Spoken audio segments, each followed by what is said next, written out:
भारत हमको जान से प्यारा है, सबसे न्यारा गुलिस्तान हमारा है। ওয়ান এক্স আর্মি যারা রয়েছে তারাও আজকের এই র্যালিতে শামিল। মূলত কি বার্তা দিতে চাইছে কল্যাণী শহর তৃণমূল কংগ্রেস সভাপতি বিপ্লব? দেখুন, প্রথমত বলি যে এক্স আর্মি ম্যান যারা রয়েছেন আমরা তাদেরকে জানিয়েছিলাম যে আমরা একটা কোনো দলের বাইরে আমরা একটা মিছিল করব এবং সেটা পরিষ্কার এই যুদ্ধকালীন পরিস্থিতিকে সামনে রেখে, এবং আমরা সেহেতু মানে এই ধরনের একটা মিছিল আয়োজন করেছি। এই মিছিলে সাধারণ মানুষ সকলে পা মিলিয়েছেন, তার মধ্যে এই এক্স আর্মি ম্যানরা তারা এর সাথে পায়ে পায়ে মিলিয়ে আমাদের এই মিছিলে অংশগ্রহণ করেছে। অপরদিকে দাদা, যেখানে আমরা দেখতে পাচ্ছি বিকাশ ভবনের সামনে যে সকল আন্দোলনকারীরা ছিল তাদের বিরুদ্ধে মামলা দায়ের করা হয়েছে পুলিশ প্রশাসনের পক্ষ থেকে। সেই বিষয় নিয়ে সুকান্ত মজুমদার বিজেপির পক্ষ থেকে তিনি বলছেন বর্বরোচিত আচরণ। প্রতিক্রিয়াটা একবার নেব। দেখুন, শিক্ষকরা যে ধরনের আচরণ করেছেন, হ্যাঁ, যেভাবে আমরা দেখেছি, হ্যাঁ, সাধারণ মানুষ বা আপনারাও দেখিয়েছেন, আপনাদের মাধ্যমে আমরা দেখেছি যে কিভাবে একজন শিক্ষক, যারা বলছে শিক্ষক, তারা কিভাবে পুলিশ প্রশাসনকে, পুলিশকে ধরে মারছে। তাহলে এরা কীরূপ শিক্ষক বা কীরকম শিক্ষাদান করবে এটা নিয়ে আমরা সংশয়ে আছি।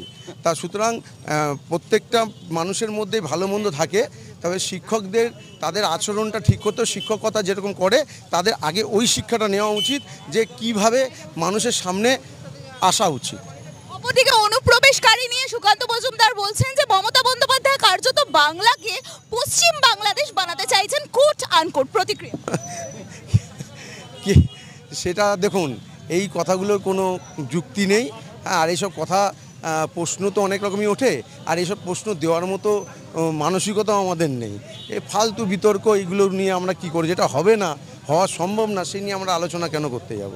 দিলীপ ঘোষ বলছেন মমতা বন্দ্যোপাধ্যায় যখন প্রতিবাদ করতেন, ধর্ণা, অবস্থান, বিক্ষোভ, তখন কি তাহলে কার্যত সেটা নাটক ছিল? কার্যত বিকাশ ভবনের সামনে বর্তমানে যে আন্দোলনকারীরা রয়েছে সেই নিয়ে প্রতিক্রিয়া দিলীপ ঘোষের মতামত।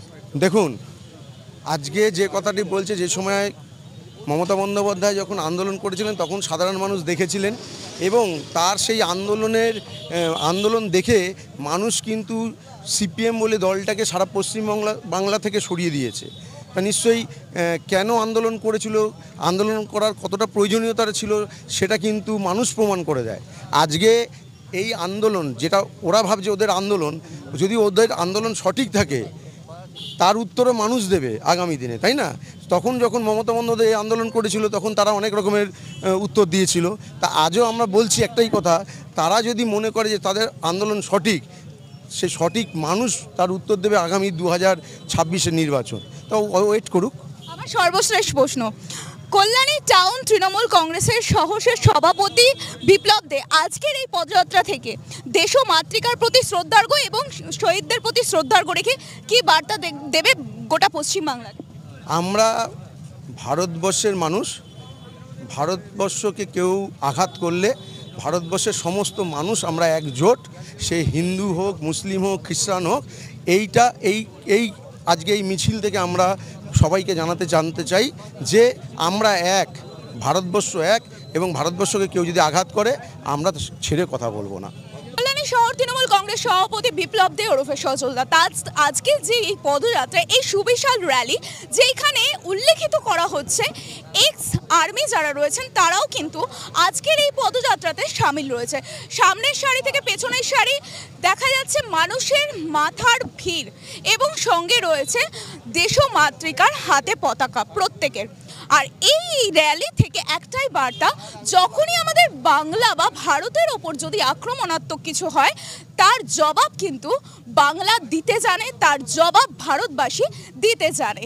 সমস্ত কিছু রিপোর্ট আমরা তুলে ধরলাম আপনাদের সামনে। কল্যাণী থেকে ক্যামেরা পার্সনের সঙ্গে আমি দাঁড়িয়ে, আপনারা দেখছেন নিউজ সুপার, সব খবর সবার খবর। ধন্যবাদ।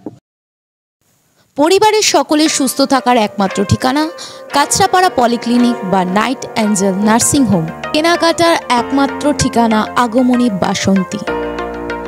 মনের মতো খাবার খেতে হলে চলে আসুন কাঁচরাপাড়া নিউ কেবিনে।